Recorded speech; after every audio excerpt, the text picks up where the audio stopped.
Když jsem byl před více než 20 lety vymrštěn do funkce prezidenta, začal jsem samozřejmě hodně cestovat, protože mým úkolem bylo mimo jiné představit naši zemi jako nezávislou svobodnou republiku, nikoli jako součást jakéhosi amorfního bloku.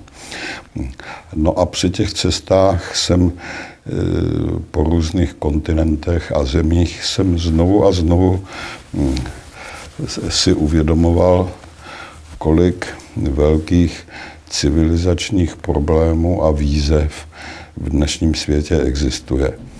A zdálo se mi, že by bylo velmi dobré pozvat moudré lidi z různých zemí a různých kontinentů, různých profesí, různého zaměření, filozofy, vědce,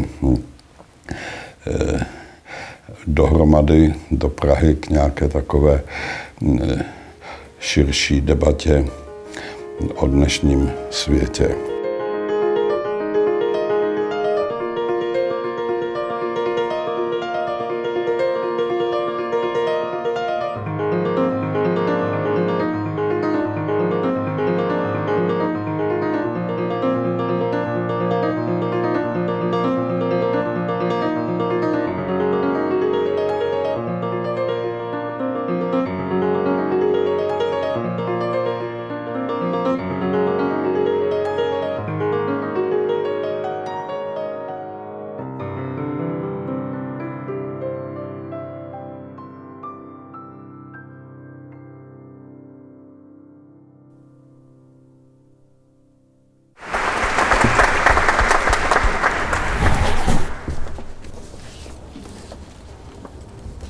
Good evening, ladies and gentlemen. My name is Jakub Klepal. I'm the director of Forum 2000 Foundation. It is my pleasure to welcome you tonight. As you may have seen in the program, a different person was supposed to be here now moderating this evening, our dear friend Jan Urban. Unfortunately, due to some unexpected illness, we have to improvise a little bit. So I ask you for tolerance for possible imperfections. I hope you will enjoy the evening. This is the 20th Forum 2000 conference, and it's incredible how the time flies.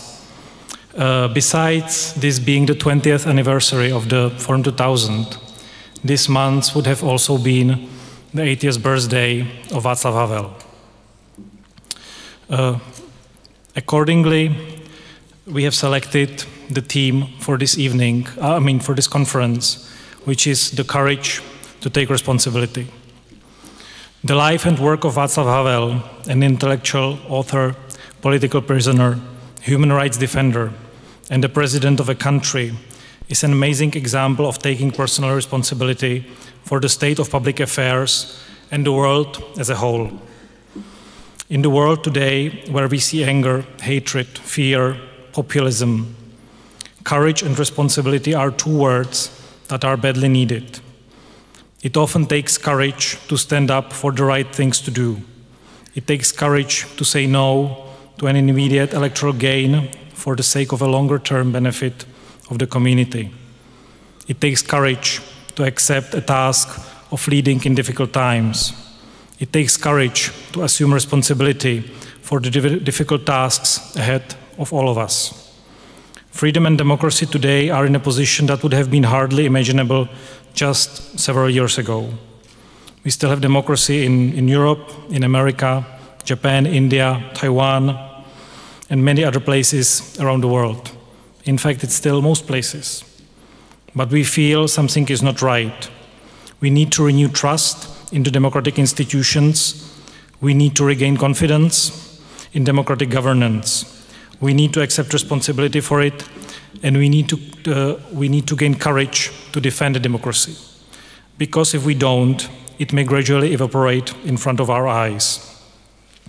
The Forum 2000 conference activities will take place over 4 days. As you have surely noticed, we have already started today with some working sessions at the German embassy and elsewhere in Prague. The main working part of the conference starts tomorrow with events at the Joffin Palace, Manes Gallery, Goethe Institute, and elsewhere. And it continues until Tuesday, when it will culminate with a public talk by His Holiness the Dalai Lama. As you may have noticed, we have also changed a little bit the structure of the associated events. We have created what we call a Festival of Democracy, which is an opportunity for civil society to show its activities, to show the range, the beauty, and the wide umbrella of things that is being done. There is cultural events, there are seminars, lectures. We invite you to take part in as many events of the Festival of Democracy as you can. Before I give the floor to our keynote speakers tonight, I would like to thank our donors and supporters without whom we would never be able to put this meeting together. They are Jyllands-Posten Fund, the Avast Foundation, National Endowment for Democracy, Česká spořitelna, Erste Foundation, International Visegrad Fund, Friedrich Naumann Foundation, Ministry of Culture of the Czech Republic, Helena and Jürgen Hofmeister, Marek Lehečka, Jan Barta, Jerry Hirsch, and many, many others. We are truly grateful to them, because without them this would not be possible. I would also like to thank the Forum 2000 Board of Directors, Tomáš Vrba, and other colleagues, our program committee, and the amazing Forum 2000 team, dozens of volunteers and others who have worked tirelessly to prepare this event. As I have mentioned in the beginning, the theme of this conference is the courage to take responsibility. In this context, we have tonight speakers that provide personal examples of courage to take responsibility. It is therefore my great honor to welcome President of Slovakia, Mr. Andrej Kiska, to the podium.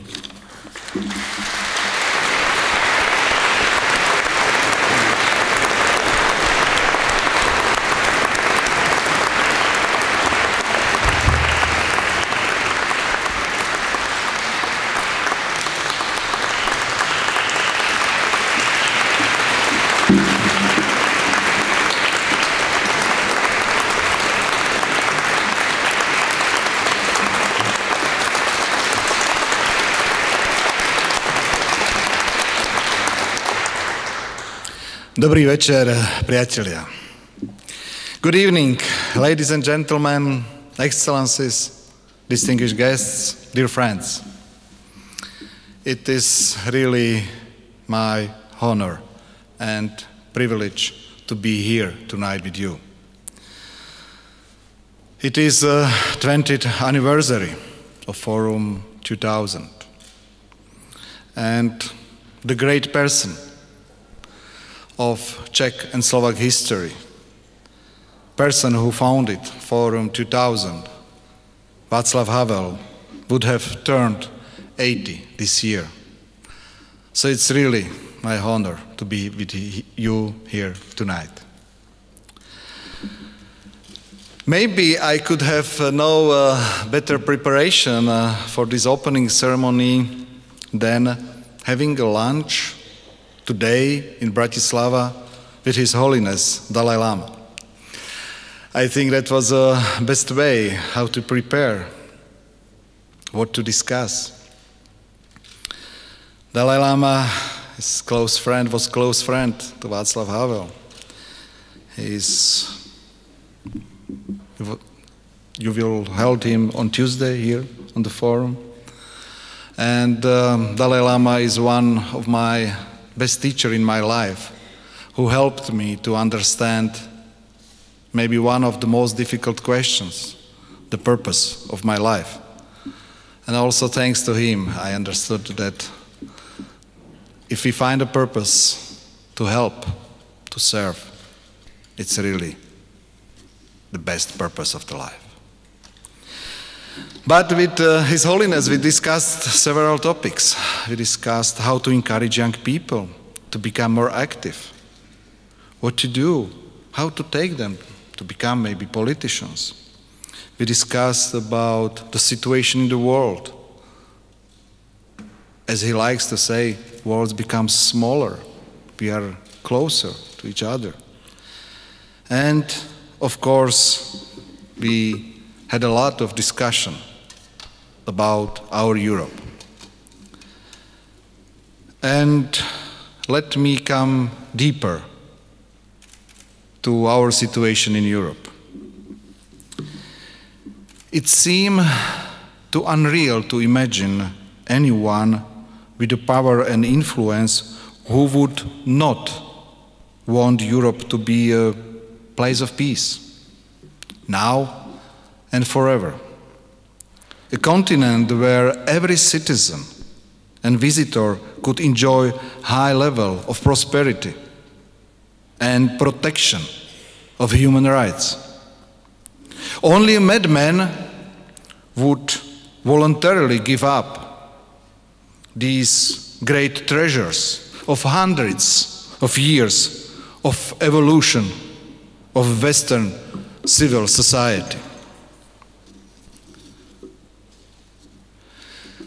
Today, many of us feel deeply worried that this unbelievable scenario is happening in front of our eyes. There is a clear and present danger which, as many of us thought, we will not see reincarnated again.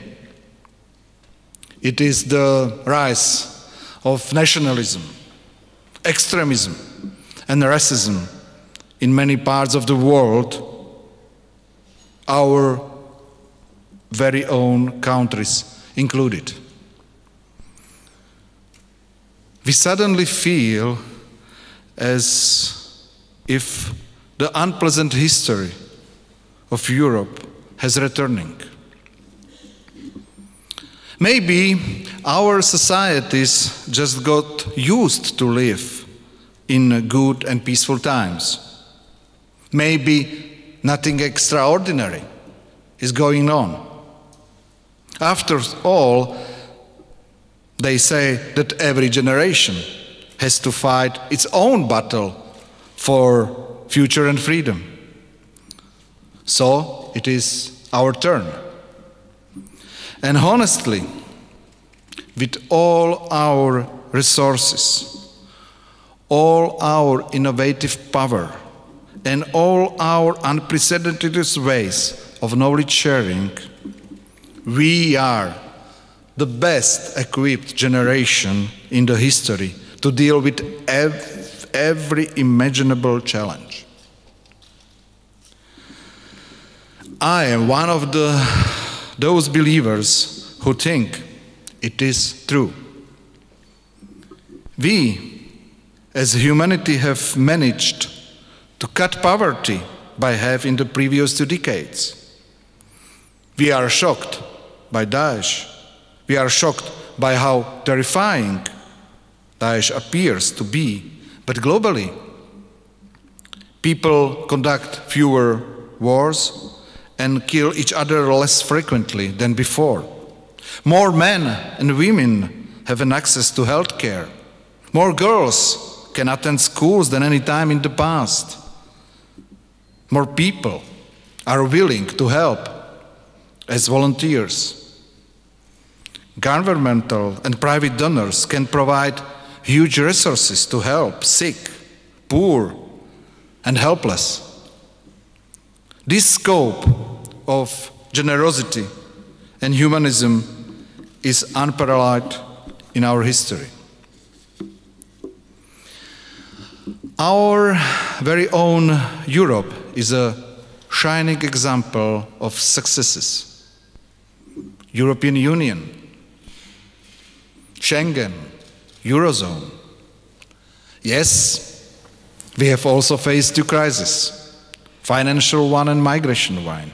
Yes, we have been more and more anxious about virtually ever-growing pile of troubles lately. But in reality, we have been doing fine so far, And there is not a single objective reason why we should not continue to do so. It is not all sunshine and rainbows, of course, in our part of the world. I can see signs I consider to be a real threat. Above all, it is the conviction of many politicians that they can play with fire forever, free of any consequences.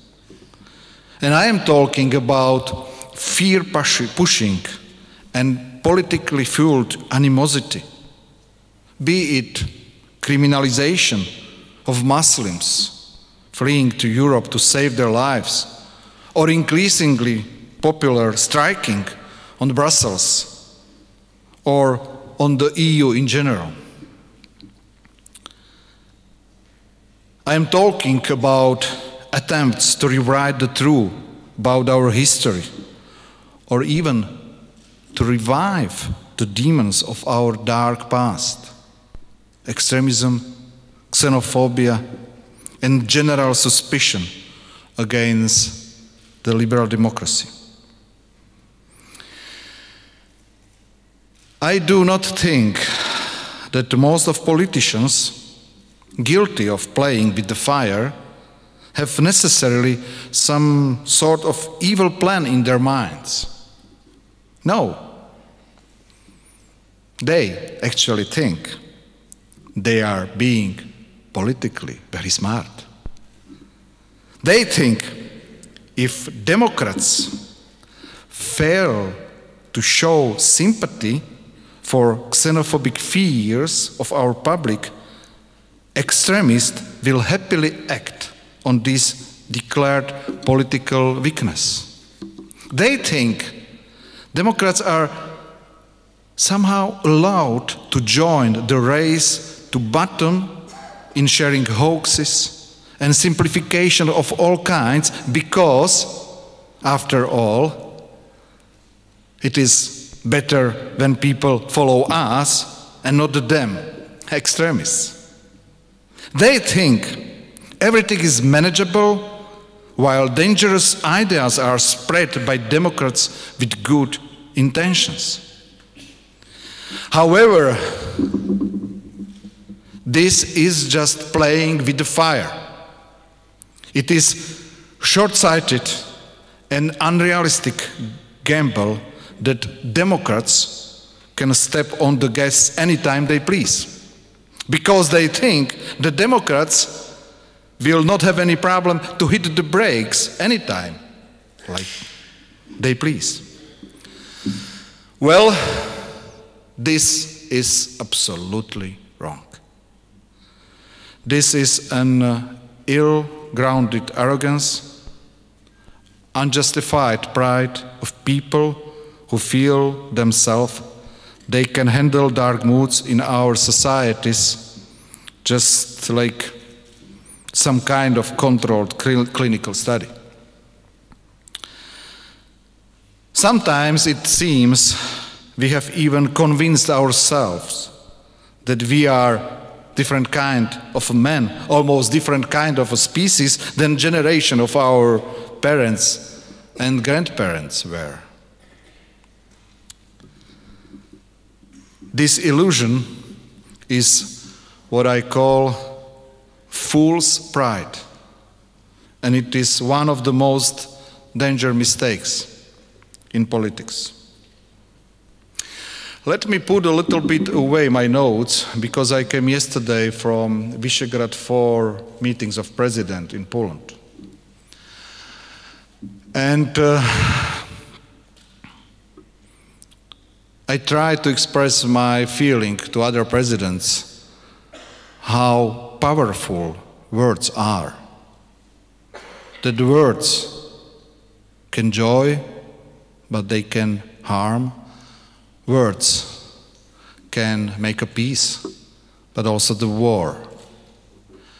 And I tried to explain how danger is not to understand what can we do with our words.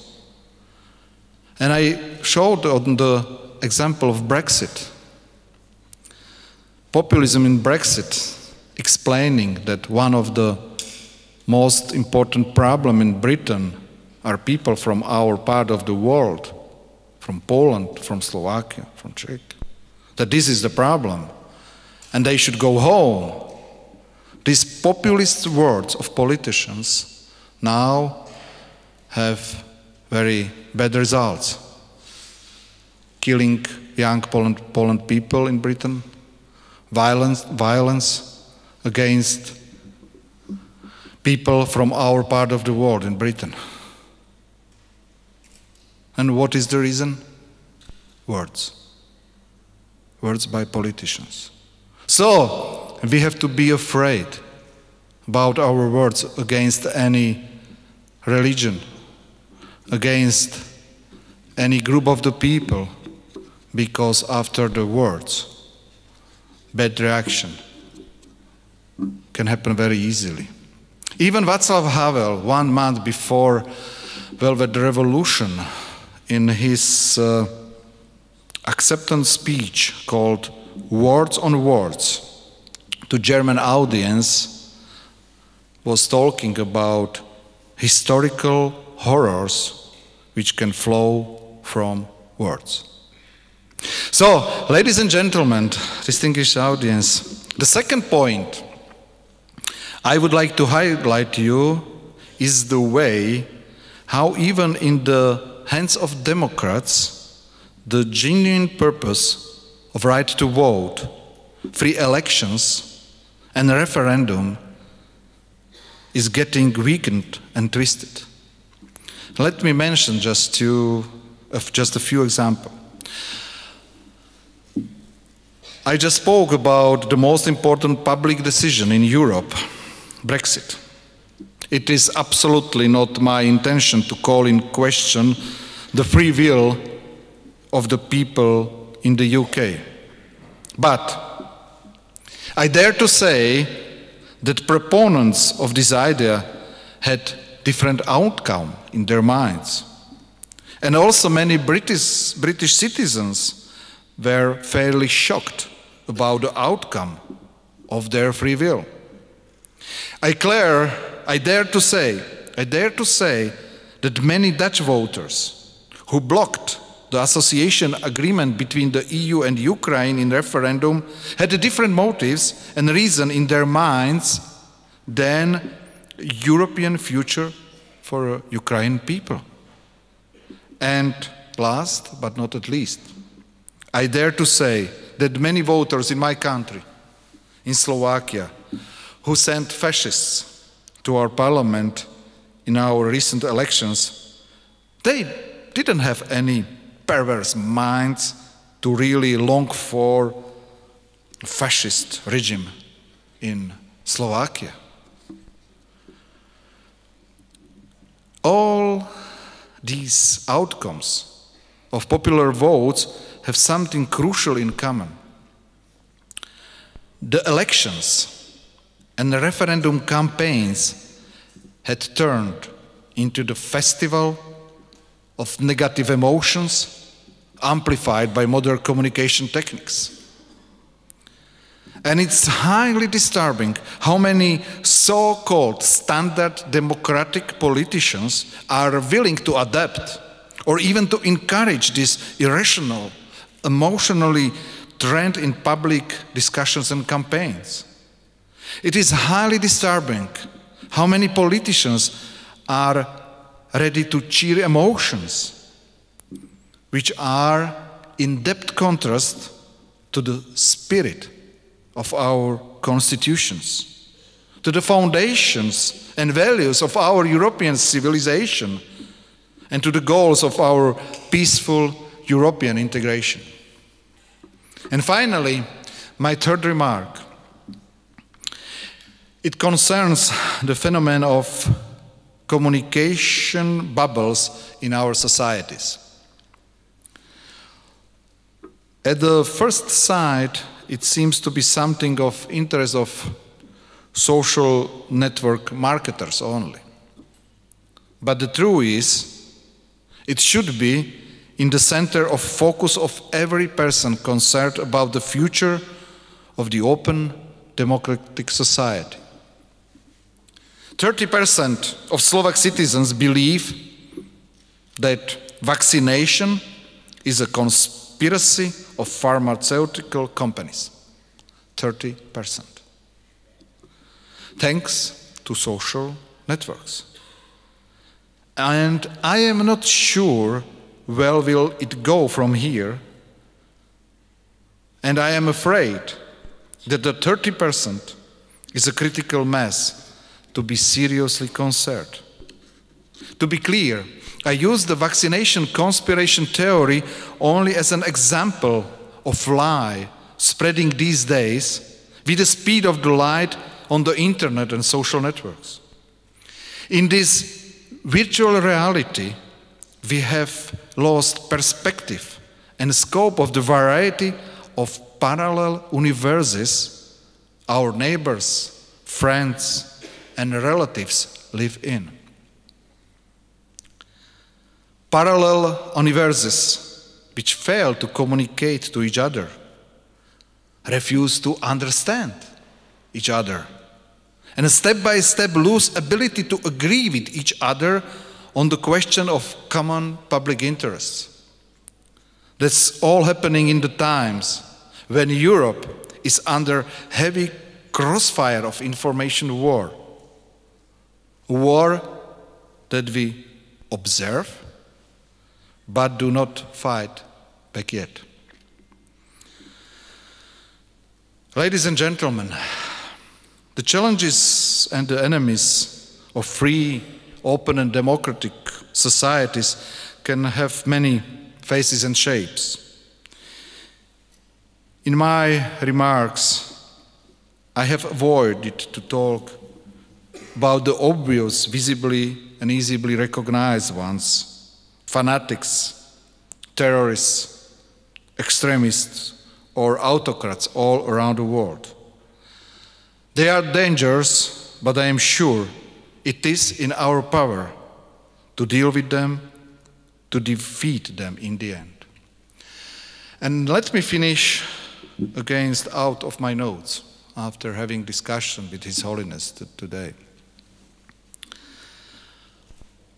We very often have a question: what should we do? What is our place in this fight for a better world? How to behave? And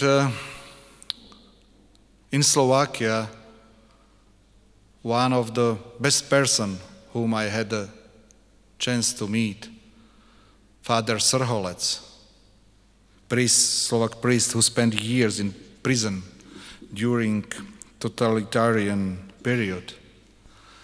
When he lived and we had this discussion, he always mentioned,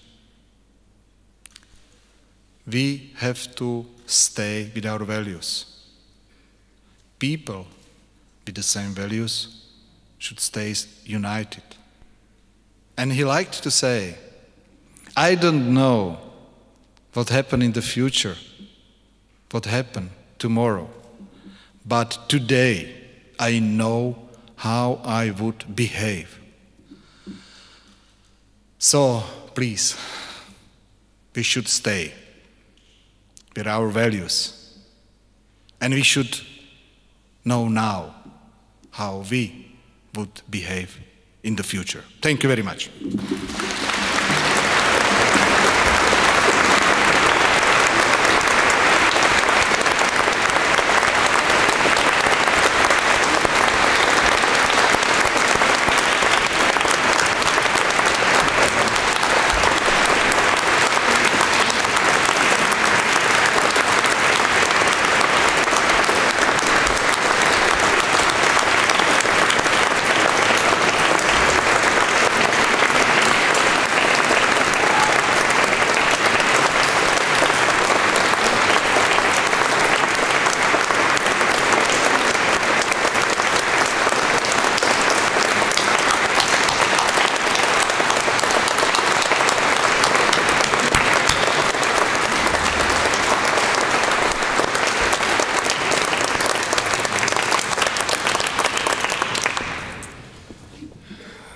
Thank you, Mr. President, for your words. I don't remember a standing ovation during Forum 2000 opening ceremony. Our next speaker is another person who, throughout her life and career, has demonstrated what it means, the courage to take responsibility. Ladies and gentlemen, let me introduce to you the former Vice President of Taiwan, Ms. Annette Lu.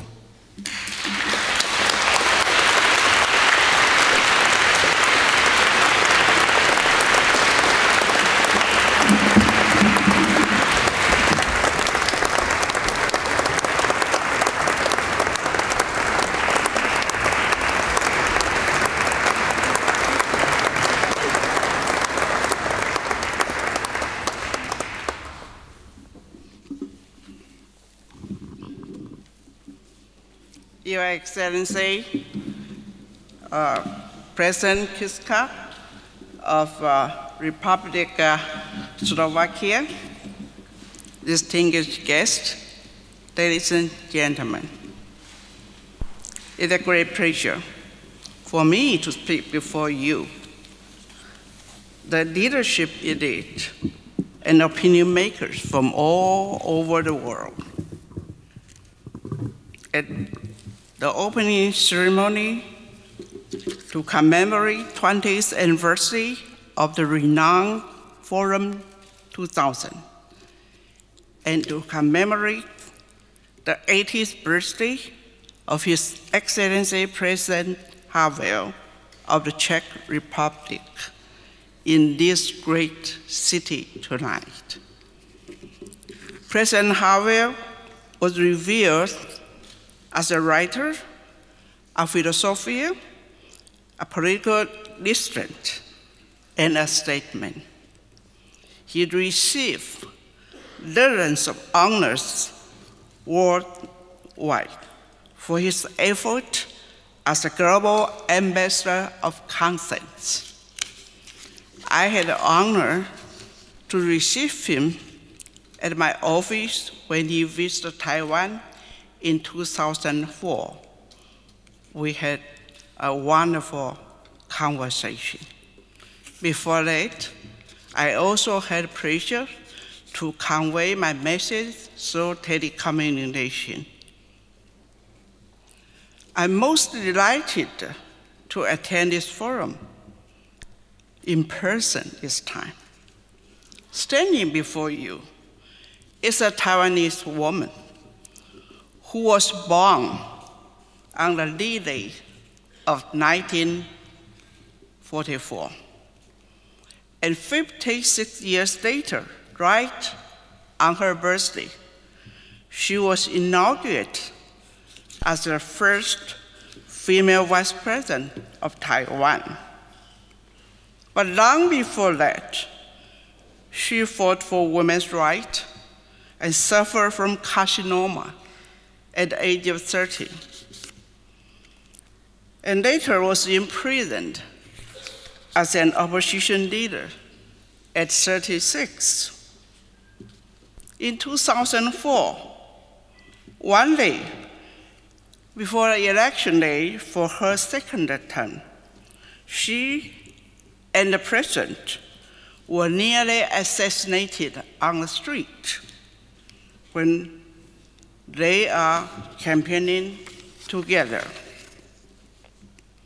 What a coincidence that both President Havel and me were there in the same year, 1979. But he was a little luckier than me because he was released 2 years earlier and was elected to lead the great nation of Czech 11 years earlier than me. Not until 2000 that Mr. Chen Shui-bian, one of my defense lawyers in the military court, became the presidential candidate of my party, DPP, Democratic Pacific Party. He invited one of the so-called violent seditious element, which was me, to be his running mate. We two fought together and overthrew the regime which had suppressed Taiwan for over 50 years. We transferred power peacefully.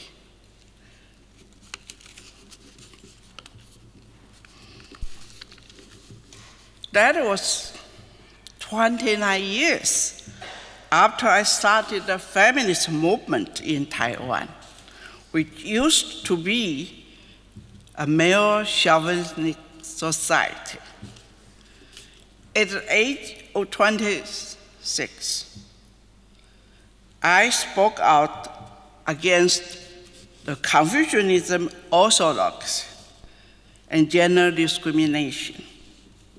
Not surprisingly, I was bitterly criticized and harassed by the male chauvinistic society as well as by the repressive authority. I did not bow to the pressure. Instead of, I joined the opposition to fight for gender equality and also to fight for democracy. In 1978, I was studying at Havel Law School. I learned that the United States would break diplomatic relations with my country, Taiwan, and recognize Communist China. I decided to give up my study and return home to fight with my compatriot. On December 10th of 1979, the opposition held a human rights rally, and I stood up on track, delivered a 20-minute passionate speech to tens of thousands of people. The police cracked down the rally with tear gas and force. 3 days later, I was the first one arrested, followed by 151 other activities. Later, I was sentenced to 12 years for a 20-minute speech. But I was released on medical parole 1933 days later because I suffered from carcinoma. During my imprisonment, my widowed mother passed away, but I was not allowed to attend her funeral. Freedom is not free at all. You sow the seed and water it patiently. It may take a lifelong time to see flowers blossom. 45 years ago, I started a feminist movement, and the beginning of this year, we have the first female president elected. Yes, patience, persistence, and courage are what you need to overcome your challenge and fulfill your responsibilities. Believe it or not, 11 bullets had changed my destiny. 11 bullets. In 1997, the magistrate of my hometown and 8 other local politicians were brutally shot and killed by 9 bullets. The whole county was horrified as mafia and local corrupt politicians were controlling the county administration. My party nominated me to run as his replacement, and I was elected overwhelmingly. In just 3 years before I was invited to run for vice president, I cleared the county of the syndicated group organized by my opponent, the Speaker of the County Council. I also built in 3 years 35 new schools, one most advanced garbage incinerator to convert garbage produced by 2 million people into electricity power for 200,000 households per day. I also helped develop 3 high-tech industrial parks and 1 huge power plant. Because of all this achievement, I was picked up to be the vice presidential candidate and eventually elected and re-elected, making me not only Taiwan's first woman vice president, but also the only vice president re-elected. My campaign for re-election prevails because another 2 bullets failed to kill President and me. Both of us were shot, but we were lucky enough to survive. Regretfully, the case was still not apprehended. Of course, not everything was negative. In 1994, I hosted the 4th Global Summit for Women, with 400 distinguished women leaders coming from 72 countries. We focused on gender equality and the empowerment of women. In 2001, I invited the 6th Nobel Peace Laureate and 100 world leaders to Taipei. We co-sponsored the 2001 Global Peace Assembly. Subsequently, a Democratic Pacific Union was established with 30 countries' membership. Our goal is to promote democracy, peace, and prosperity. My motivation to establish the DPU was based on my concern that dispute and conflict over the ocean would be especially serious in the Asia Pacific. The Pacific Ocean covers 1/3 of the Earth's surface and is the home to 40% of the world population and 30 countries with more than half of the world economy.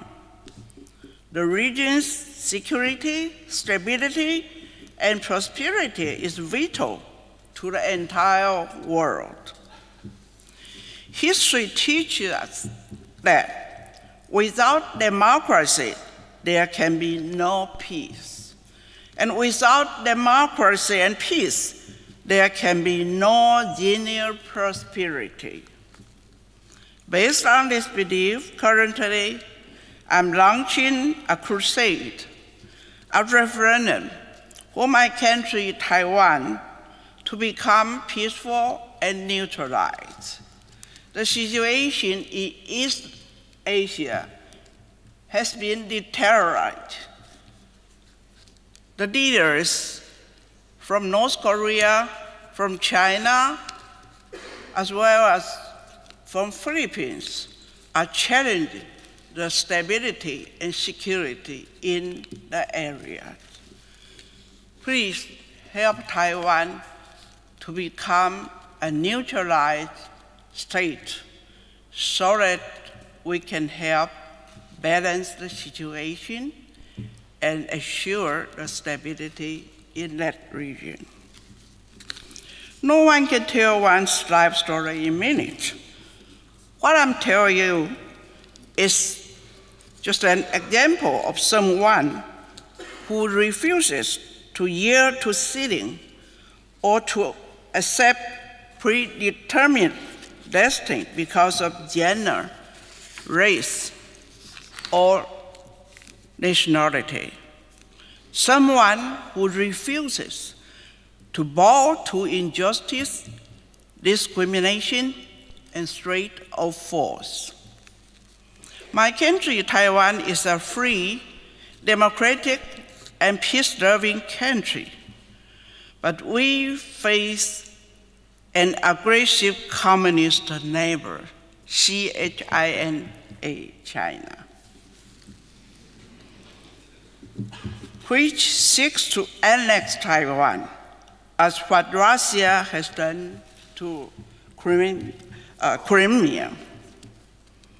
Taiwan is a small country compared to China. If China is a lion, Taiwan is just a kitty cat. But I suppose everybody likes the kitty cat and is afraid of a big lion. How can a cat get along with a lion? How can a lion constrain itself not to hurt a cat? In my trip, I learned from the stories of great Czech Republic and Slovakia. I learned a lot that when two peoples are happy with each other, they unify. But when they don't feel they don't get along well, then they separate peacefully and remain harmony. That's great legend I learned from these two great nations. Your Excellency President, ladies and gentlemen, may I ask you to go to China and tell the leaders in China how to respect other countries, including Taiwan. Thank you.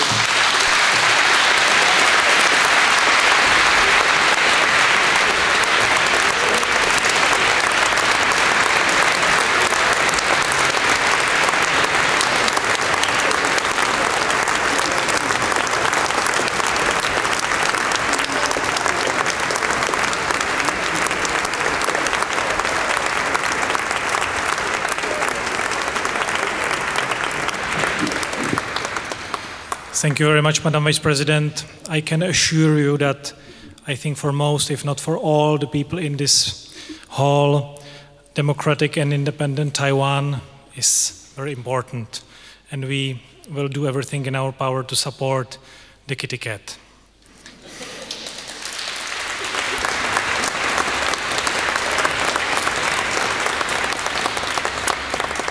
Forum 2000 opening wouldn't be complete without the next speaker. It is my great honor to welcome to the podium Mr. Ivan Havel.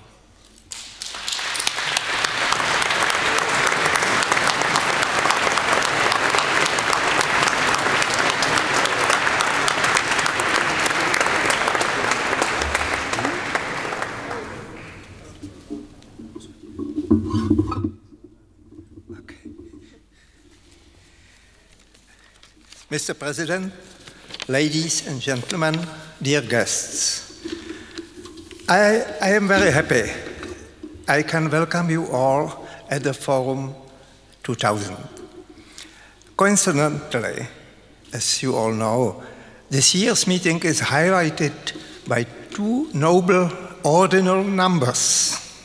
First, we are hosting the 20th meeting of Forum 2000, and second, we are commemorating the 80th birthday of my brother, the late Czech President Václav Havel, who jointly with Johej Sasakawa and Elie Wiesel originated the very idea of the Forum. It is the idea of bringing together once a year a number of prominent politicians, democratic leaders, and other thinkers from various countries around the world, and letting them discuss the most important issues of the time. Looking back, I am astonished by the extensive number of themes discussed at previous meetings. Last year, actually, I gave you a small statistic of key words occurring in the main titles of Forum 2000 events. The winners were 5 times global, 4 times democracy, and twice coexistence, freedom, hopes, responsibility, and world. This concept signifies something important about the favored concerns of the Forum series. This year, 2 exceedingly important concepts enriched the list, namely courage and responsibility. Courage, as usually defined, is the ability or urge to act in accordance with one's beliefs in the face of opposition, discouragement, or risk. As for responsibility, well, I believe that responsibility is something much deeper and more significant than courage, albeit harder to describe from outside. Indeed, one may have enough courage to act and at the same time evade taking responsibility for it. True, genuine responsibility has to be actually lived through. There is no way to just pretend it. Therefore, plain courage is one thing, and the courage to take responsibility is quite another thing. I wish the attendees Forum 2000 the greatest success. Thank you.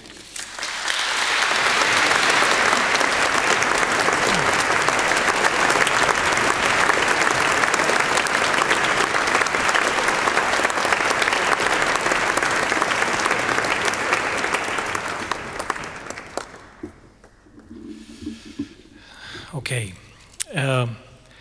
And our last part of the program is the traditional cultural part. So we have 2 Czech musical legends, Jiří Suchý and Ivan Král. It is only second time that they are publicly performing together. So please welcome Jiří Suchý and Ivan Král.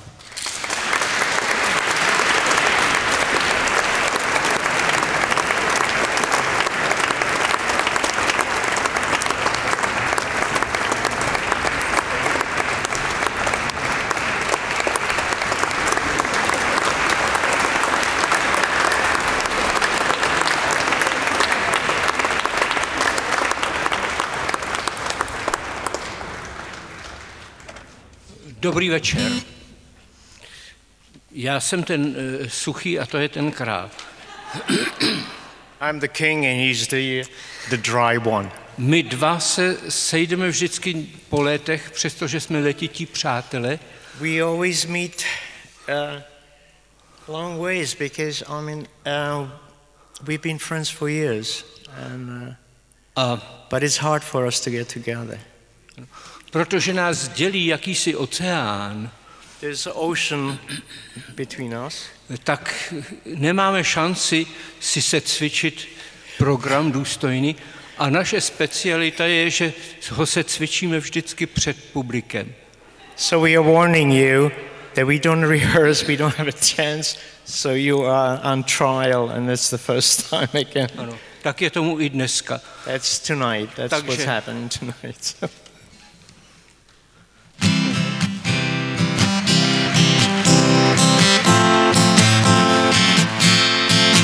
Jsem tu sám, venku mrholí. Jsem tu sám, už to nebolí. Ranní vlak tě odváží a ty myslíš mi, zbylo mi jen nádraží. Mám tvůj stín a nádraží. Mám tvůj stín a nádraží. Se srdci mám tmu a nádraží, duši mám strach a nádraží. Co bude dál? Teďko druhá je to. Jsem tu sám, venku mnoho lidí. Jsem tu sám, už to tolik nebolí. Jirka nechce nic, už nechci víc. Stačí mi, co tu mám. Všechno je vlastně OK. Jsem sám a nejsem sám. Mám tvůj stín a nádraží. Mám tvůj stín a nádraží. V srdci mám tmu a nádraží. V srdci mám strach a nádraží. Co bude dál? Lam, bam, bam, bam, bam. Jirko, to je nový slova. A umí tancovat, Ježiš.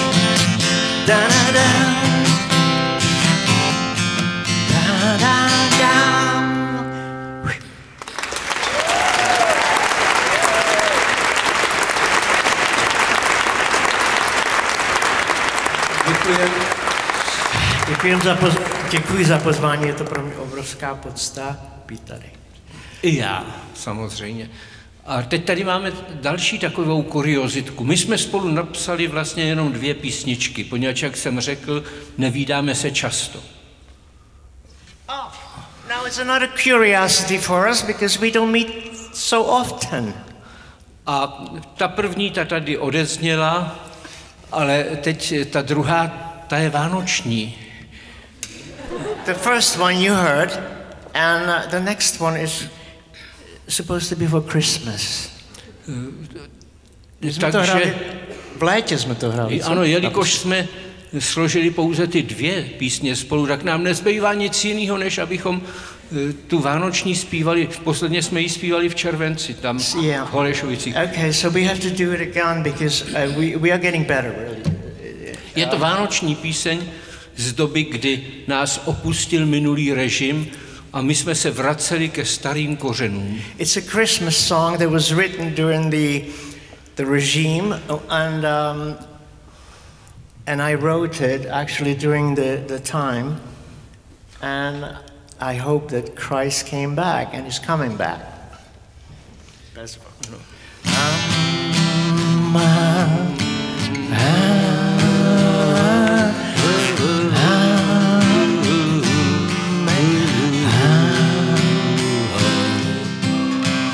Zatajte dětem, prosím vás, že chodil kdysi děda Mráz. Zpět je zas lásky čas, krajem se nese zvonů hlas.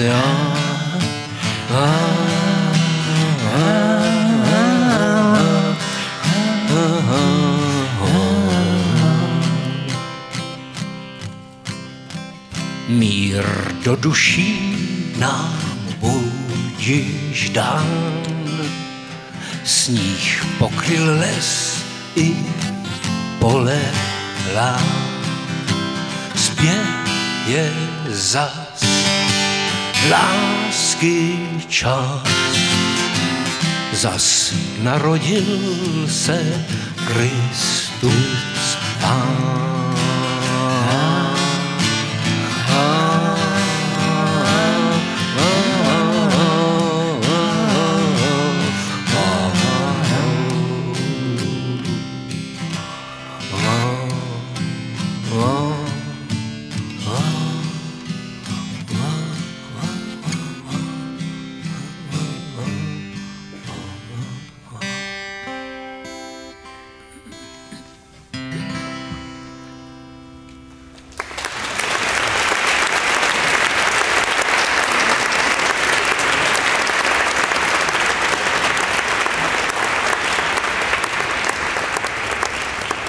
teď dojde k experimentu.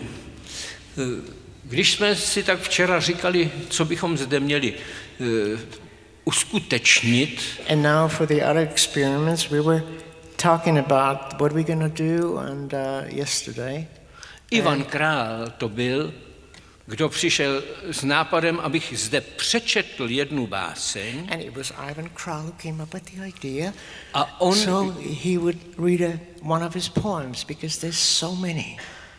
A on se nechá inspirovat a bude mě do toho preludovat. Yeah, and I'm supposed to get inspired, which is so easy beside this phenomena, this wonderful guy.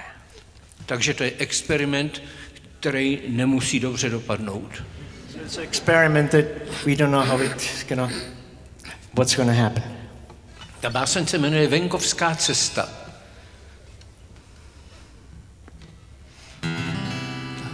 Poklekl, čelem se dotknul prachu cesty, aby jí poděkoval za to, že ho nesla na svém hřbetě. Neplýtval podobnými gesty, znal dálnice a motoresty, těm se neděkuje, těm se platí.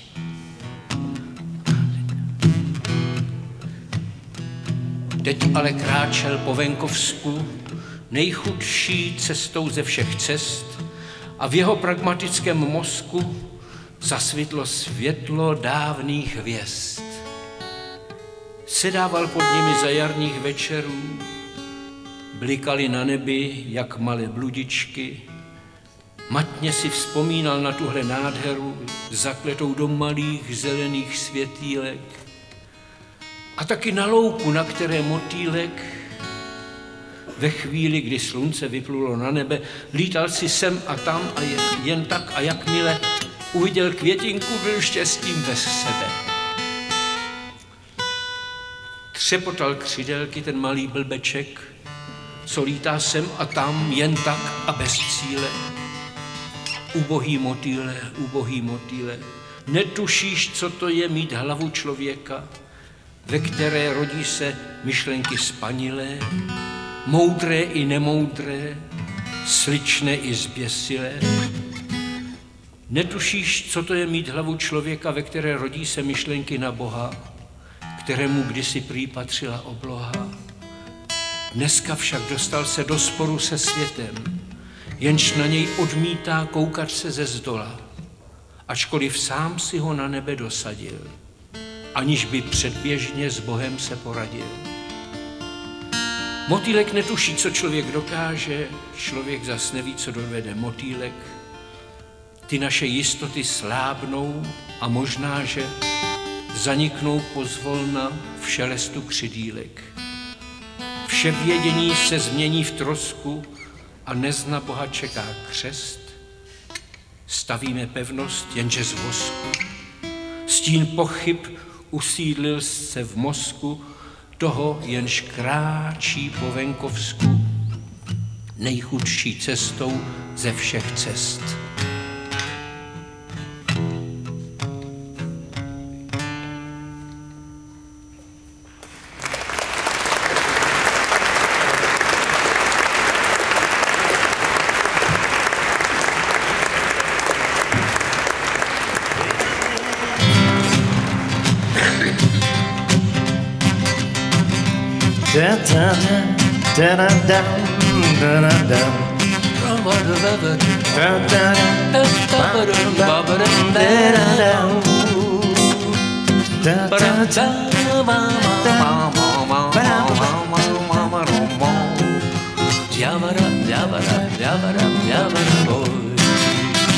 Já všechno jsem opustil pro tebe, pro nic víc jsem nežil než pro tebe. Co si teď jen počít mám, když jsem tady zůstal sám, bez tebe. A co si teď jen počít mám, když jsem tady zůstal sám, bez tebe. Já zpívám blues jen pro tebe. snad zapomenu příští den už na tebe. Jestli se mi to povede, tak žádná víc už nesvede. Abych pro ní dělal to, co pro tebe. Jestli se mi to povede, tak žádná víc už nesvede. Abych pro ní dělal to, co pro tebe.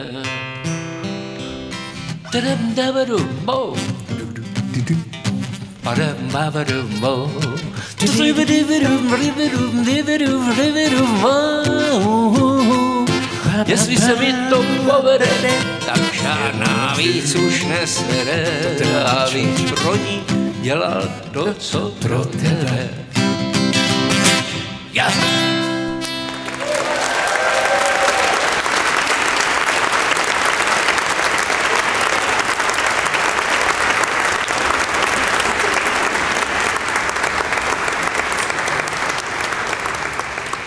Tuhle tu písničku jsem složil v první polovině minulého století.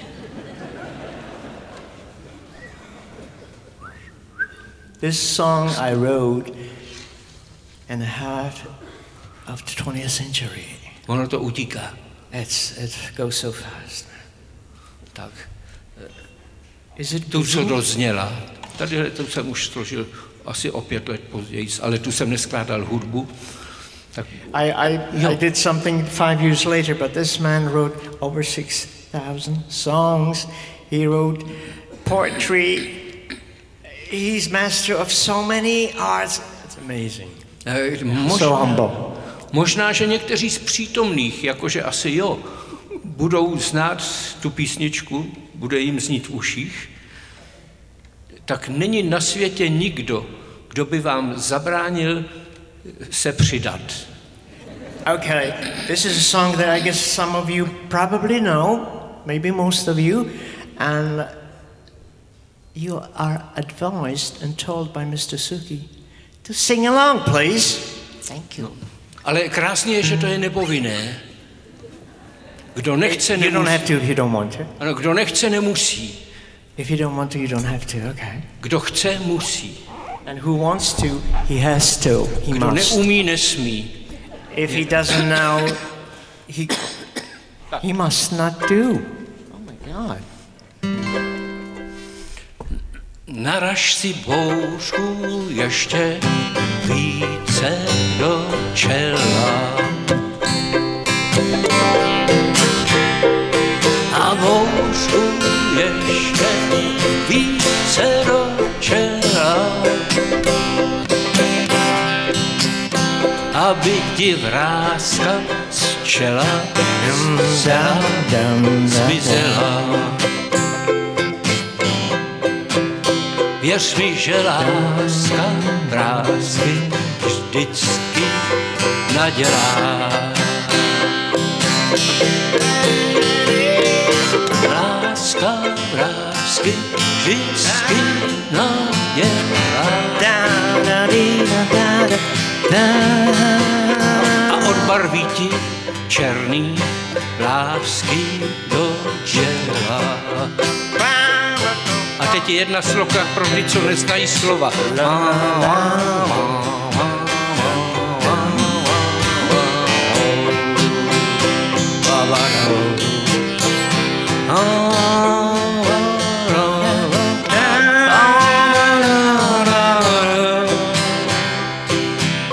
Vidím úsměvy.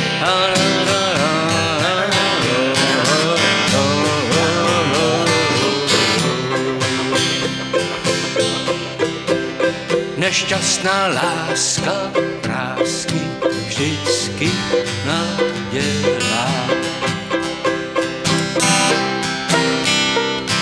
A láska vrásky vždycky nadělá. A tak si naraž bouřku do čela. Oh yes. Děkujem.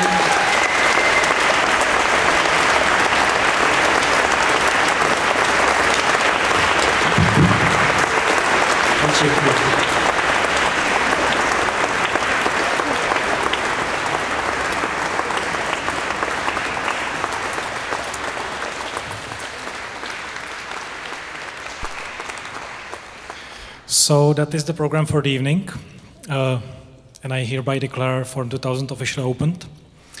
Now the reception is awaiting us. It's a small reception. We are not hosting you to a great feast, but please bear with us for a few minutes before we turn this room into a reception area. We have to clean up the chairs and everything, so please stand up and give our staff a couple of minutes. So thank you very much for coming and enjoy the evening. Thank you.